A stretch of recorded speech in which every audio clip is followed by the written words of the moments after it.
Alright, so sharpening time. This is basically all just edge work. I've already finished the notching. I'm just going to move the point to be in alignment with the center line of the stem. So it's a little bit too far this way. I'm going to move the point that way and then reduce this side a little bit. Alright. Okay.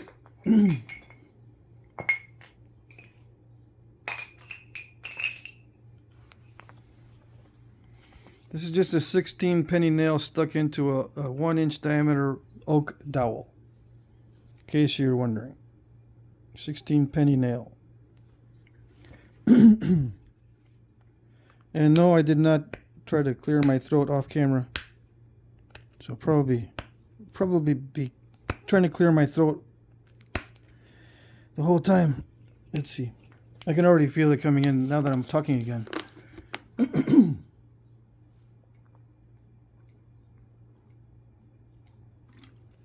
I can feel the phlegm creeping into my voice box. Okay. Let's see.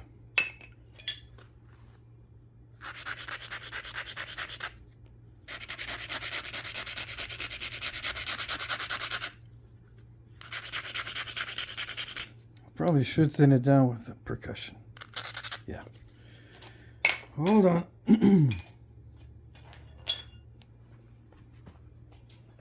I can't get the kind of thinning flakes I need with pressure. Still can't. Even with all the practice I've been doing lately.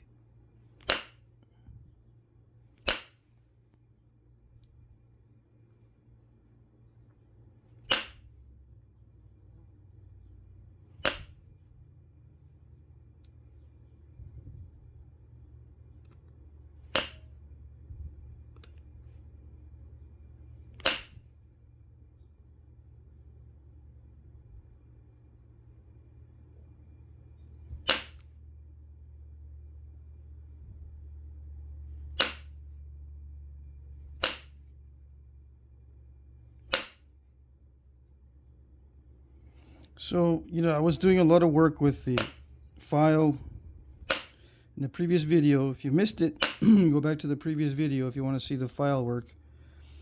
And then inevitably people will think, well, now that I learned how to use the file, am I going to continue to use it? Because it's obviously better than just winging it. The answer is no.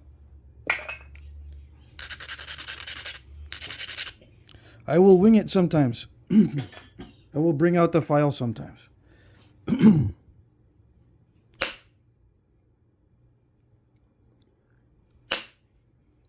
not going to turn this into a robotic experience where I just do everything robotically.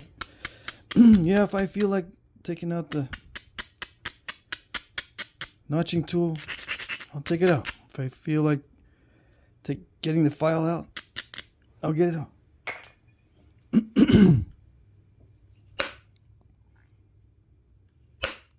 I'm not going to turn myself into a must do that robot. Nope. I will wing it many times. I will try to take a shortcut if I can. I will live with the mistake if it happens. Yeah.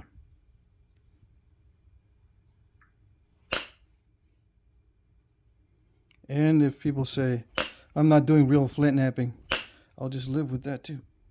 I don't care.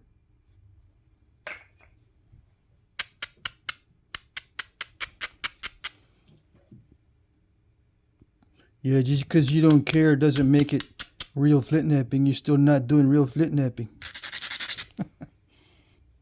I know how it goes. I know the arguments.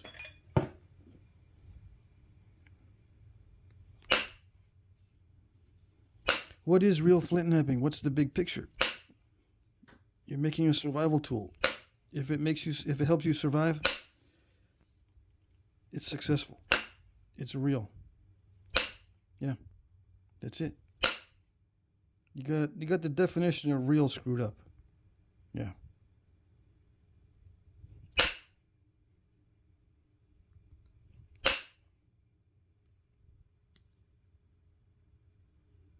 Okay.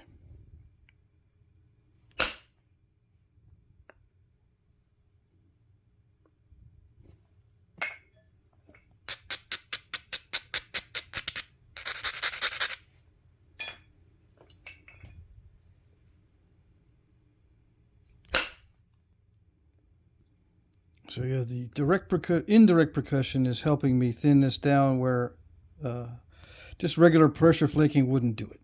Not with me anyway. I forgot how thick the tip was still. So I'm reducing that down with indirect percussion, because if I were to do it with pressure, I'd end up with a lump in the middle, and I want to be able to drive long flakes. Remember, this is raw stone, so it requires a lot of force.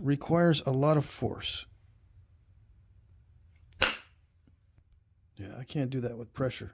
I can't do that. Some guys can do that with pressure.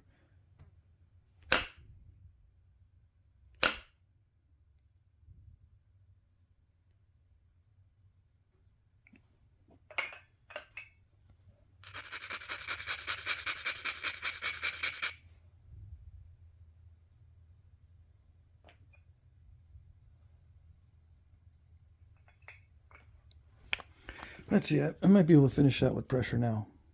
Yeah.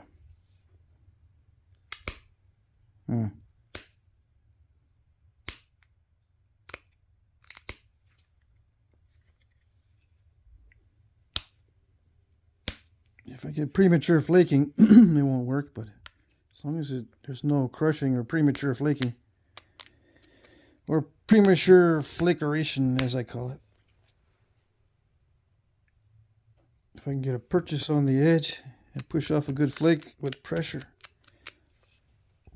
I will continue with the pressure flaking. If not, I'll switch back to indirect percussion.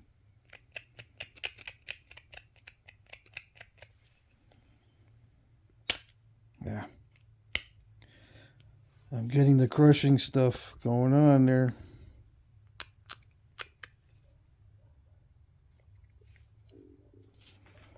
If I grind it and grind it and grind it, I might not be able to get all the grinding off.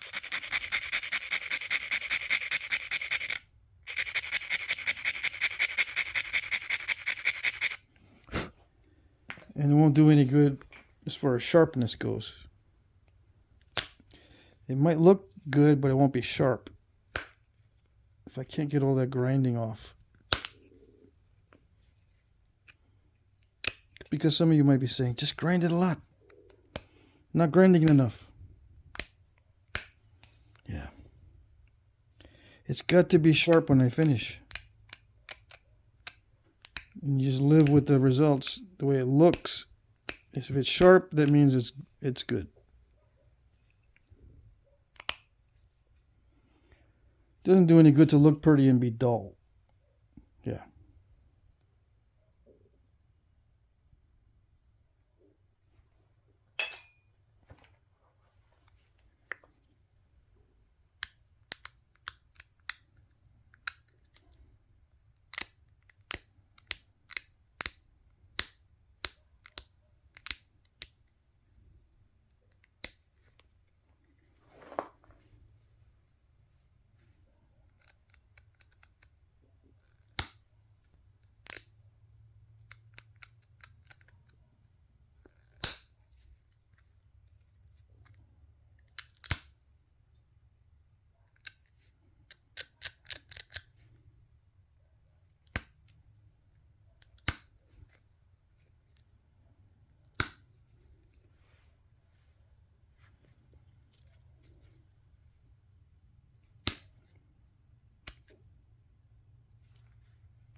I can't remember if Joomla has a tip like this or perfectly arched. I think it's perfectly arched. If you know what I mean, it's not a cuneate tip.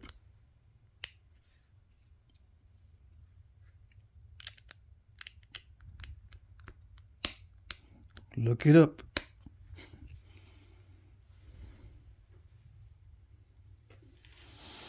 Let's see.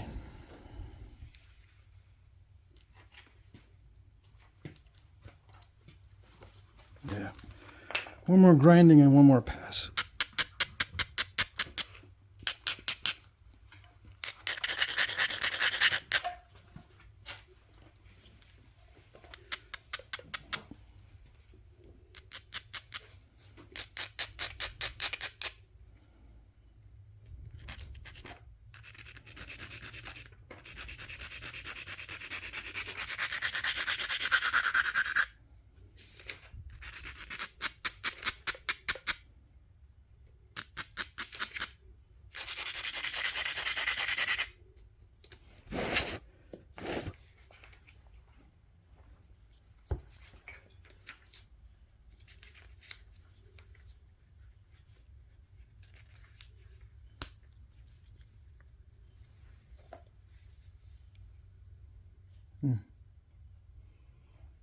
Yeah.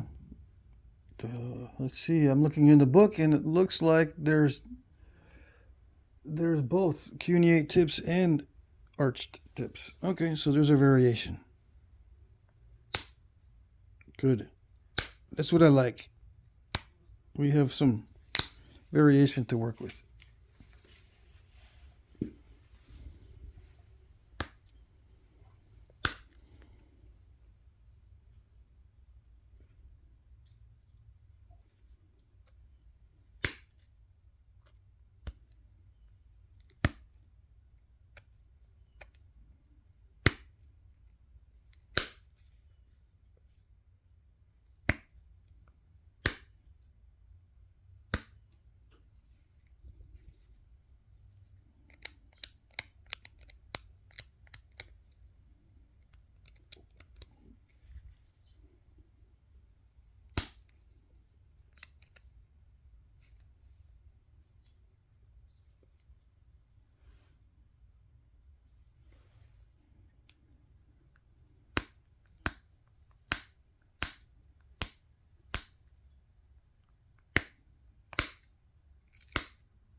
Some of the Joomlas have serrations, so if I end up putting serrations in by mistake, it's still within range. And by mistake, I mean if I remove a flake that's too big and it looks like a serration, well, I guess that's what it is.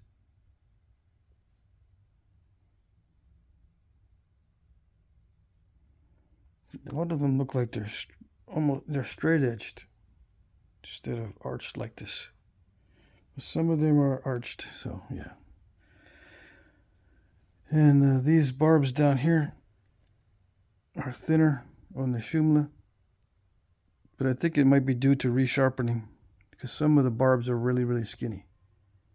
I think it might start out thick like this in the beginning, but I will sharpen this and it will take down the edge a little bit to match the pictures a little bit better. All right.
15 minutes.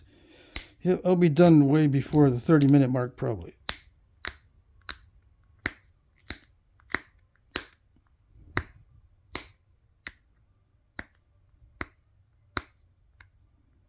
Come on.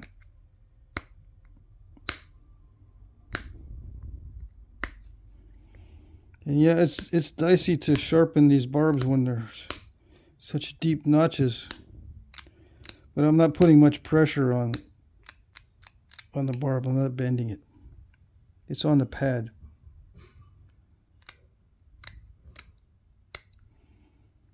The barb is resting on the pad.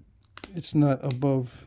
It's not suspended in the air, so it's not putting much bending stress on the joint.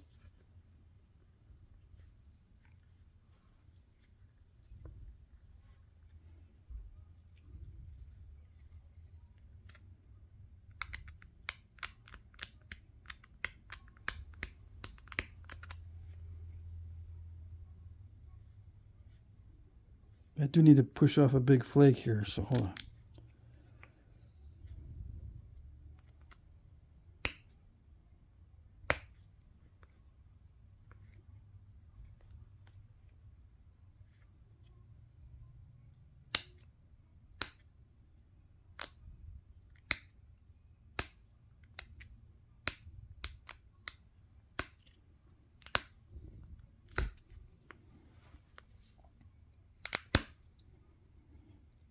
You know, I'm doing a lot of little flakes, but I think the Shumlas in the picture have a lot of big flakes. So there wasn't much emphasis on getting the edge perfect. Looks like there was some bold flaking going on with the real ones.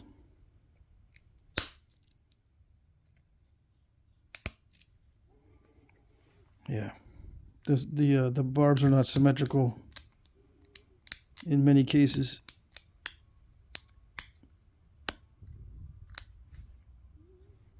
Anyway, I'm going to consider this a first stage Shumla, that they would resharpen and the sides get straighter, the point gets pointier, and the barbs get thinner as they resharpen it. Okay, so that's it.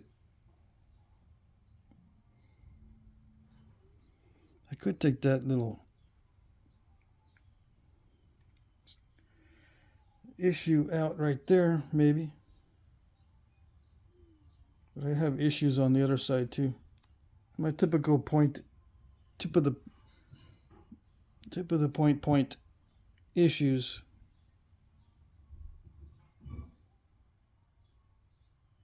Yeah. I'll just leave them in there.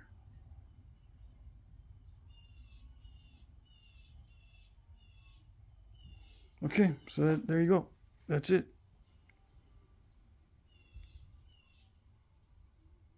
All done.